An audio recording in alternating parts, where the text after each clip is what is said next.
देखो जो 43 इंचेस के टीवीज होते हैं वो 15,000 से मिलने शुरू हो जाते हैं, लेकिन 43 इंचेस के टीवीज हमें फुल एचडी रेजोल्यूशन के अंदर भी मिलते हैं, 4K भी मिलते हैं, 4K QLED भी मिलते हैं। देखो जो 4K रेजोल्यूशन है वो हमें 15,000 रुपए के अंदर नहीं मिलती है। तो आज की इस वीडियो के अंदर मैं आपको 4K टीवीज के बारे में बताऊंगा जिनका बजट अराउंड 20,000 रुपए है, एंड कुछ इनमें से हमें QLED टीवीज भी मिल जाते हैं। सभी टीवीज में आपको ब्रांडेड बताऊंगा ताकि आपको आफ्टर सेल सर्विस के अंदर भी कोई दिक्कत ना मिले, एंड जो ब्रांडेड टीवीज है उनके कंपोनेंट्स की क्वालिटी काफी बढ़िया होती है, जैसे अपना जो टीवी है वो सालों साल तक चलेगा बिना किसी टेंशन के। QLED टीवी, एशिया 10+, डॉल्बी विजन, डॉल्बी साउंड, इन सभी प्रीमियम फीचर्स की सपोर्ट हमें इनके अंदर मिल जाएगी। उसके बाद हैंड फ्री रिमोट हो गया, वॉइस कमांड के थ्रू आप अपने टीवी को कंट्रोल कर सकते हो। इन सभी चीजों के बारे में डिस्कस करेंगे, लेकिन एक चीज का आपने ध्यान रखना है। देखो जैसे सैमसंग का टीवी है, ये जो प्रीमियम ब्रांड्स होते हैं ना, चाहे हम 20,000 रुपीज इन्वेस्ट कर रहे हैं, टॉप के ब्रांड के टीवीज आपको 4K वाले इस बजट के अंदर नहीं मिलते हैं। इनके आपको नॉर्मल पैनल्स मिलेंगे, लाइक फुल एचडी रेजोल्यूशन के साथ में मिल गया, लेकिन जो दूसरे ब्रांड के QLED टीवी है ना, उनसे ज्यादा बढ़िया पिक्चर क्वालिटी सैमसंग के नॉर्मल टीवी की है। तभी इनके प्राइस के अंदर काफी फर्क होता है। और अगर आप टियर 2 वाली सिटीज में रहते हो ना, आफ्टर सेल सर्विस का ध्यान रख के टीवीज को परचेज करना आपने, एंड वीडियो को आपने देखना नहीं है बल्कि समझना है, बिकॉज 1-2 हजार रुपए के डिफरेंस के बाद हर ब्रांड के टीवी के मॉडल चेंज हो जाते हैं। तो बिना किसी देरी के अपनी वीडियो का जो सबसे पहला टीवी है वो है VU का 43 इंचेस का 4K टीवी है, 400 निट्स की ब्राइटनेस मिल जाती है, 60 हर्ट्ज का रिफ्रेश रेट है, बढ़िया टीवी है, नॉर्मल यूजेज के लिए एकदम ही परफेक्ट रहेगा। डॉल्बी एटमॉस की सपोर्ट है, 24 वॉट के आउटपुट वाले स्पीकर्स मिल जाते हैं। एक बहुत ही अमेजिंग चीज हमें इस टीवी के अंदर मिल जाती है, that is the Google TV operating system. देखो सभी टीवीज के अंदर जो गूगल OS है ना, वो सबसे ज्यादा स्मूथ है एंड सालों साल तक ही चलेगा, बिकॉज गूगल OS की जो अपडेट्स हैं वो रेगुलरली हमें मिलती रहती है, उसके अंदर कोई डाउट नहीं है। एंड एक चीज का आपने भी ध्यान रखना है, 43 इंचेस का टीवी परचेज करो 20,000 रुपीज के आसपास अगर आपका बजट है, कम से कम 2 GB रैम होनी चाहिए, चाहे आप कोई भी टीवी ले रहे हो, नहीं तो फिर आपको लैग देखने को मिल सकता है कुछ टाइम के बाद। अब देखो इसकी हमें पूरे 1 साल की वारंटी मिल जाती है, 1 साल की एडिशनल वारंटी में पैनल पे मिल जाएगी, स्पेयर पार्ट्स पे मिल जाएगी। देखो जैसे इस टीवी के अंदर मेंशन करा हुआ है कि 43 इंचेस का 4K QLED टीवी है। नेगेटिव पॉइंट मुझे ये लगता है कि रियल लाइफ जो पिक्चर क्वालिटी है इसकी वो QLED वाली नहीं लगी। जो रियल QLED टीवीज है वो मैं इस वीडियो के अंदर आपको आगे बताऊंगा, लेकिन ओवरऑल इसकी पिक्चर क्वालिटी ठीक है, मैं इसे खराब नहीं कह सकता,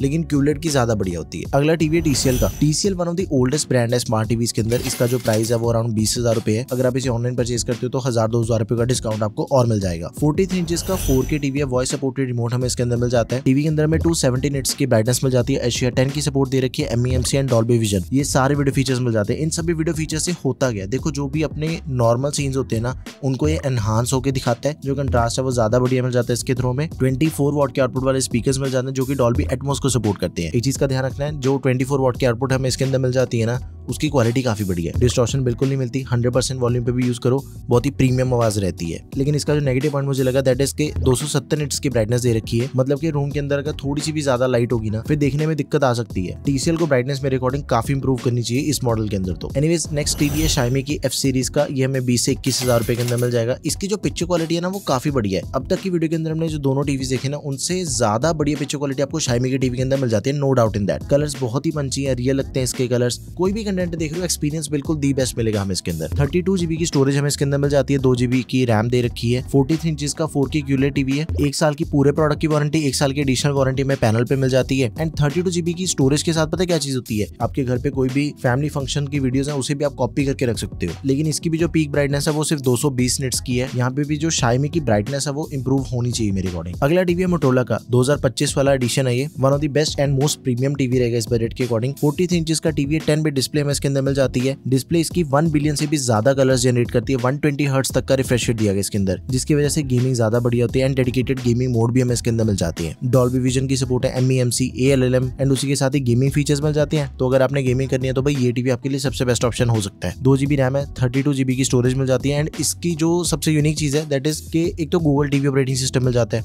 लैग फ्री एक्सपीरियंस मिलेगा, अपडेट्स रेगुलर मिल जाती है हमें OS के अंदर, एंड 48 वॉट की साउंड आउटपुट मिल जाती है। ऑलमोस्ट डबल वॉटेज दे रखी है इस बजट के बाकी सभी टीवीज के कंपेरिजन में। अगर आपने इस टीवी को परचेज कर लिया, आपको कभी भी साउंड बार या फिर एडिशनल होम थिएटर परचेज करने की कोई जरूरत ही नहीं पड़ेगी। साउंड के डिपार्टमेंट में भाई कोई टीवी इसको बीट नहीं कर सकता। Now last and one of the best option I would say Samsung का क्रिस्टल टीवी है, 2025 वाला मॉडल है, वॉइस सपोर्टेड रिमोट हमें इसके अंदर मिल जाता है। 43 इंचेस का 4K टीवी है एंड इसके अंदर में 50 हर्ट्ज का रिफ्रेश रेट मिलता है। इसकी पिक्चर क्वालिटी और भी ज्यादा बढ़िया करने के लिए सैमसंग ने इसके अंदर pure colour, mega contrast, Asia 10+, HLG इन सभी वीडियो फीचर्स की सपोर्ट दे रखी है। इन सभी से क्या होता है, एक तो मोशन काफी स्मूथ हो जाते हैं, पिक्चर क्वालिटी और भी ज्यादा एनहांस हो जाती है। 2 GB रैम 8 GB की स्टोरेज के साथ 1 साल की आपको स्टैंडर्ड वारंटी मिल जाती है, 1 साल की एडिशनल वारंटी मिल जाएगी पैनल पे। एंड एक और काफी बड़ा प्लस पॉइंट है टीवी को परचेज करने का, इसके अंदर में टाइजन ऑपरेटिंग सिस्टम मिलता है जो कि सैमसंग का खुद का ओएस है। ये सैमसंग ने खुद के अपने टीवीज के लिए बनाया है, तो इसके अंदर बिल्कुल भी लैग नहीं मिलेगा आपको, ये आपको सिर्फ सैमसंग के टीवी के अंदर ही मिलेगा, तो ये भी काफी बड़ा प्लस पॉइंट है। लेकिन एक नेगेटिव पॉइंट मुझे इसका ये लगता है कि भाई सिर्फ 50 हर्ट्ज का रिफ्रेश रेट है, तो गेमिंग के लिए आप इसे कंसीडर मत करना। रेस्ट इज ओके, ओवरऑल काफी बढ़िया टीवी है। गेमिंग के अलावा बाकी सब कुछ करो, आंखें बंद करके आप इस टीवी को परचेज कर सकते हो, दी बेस्ट है। लिंक्स आपको सभी के प्रोडक्ट टैब में मिल जाएंगे। Let me know in the comment section अगर आपकी कोई भी क्वेरी है एंड आपको ये सीरीज कैसी लग रही है, जो होम प्रोडक्ट्स की नई सीरीज स्टार्ट करी है मैंने टेकम पे। Do let me know in the comment section, इसका भी मुझे फीडबैक देना। That's all for this video guys, thank you for watching the video, peace out.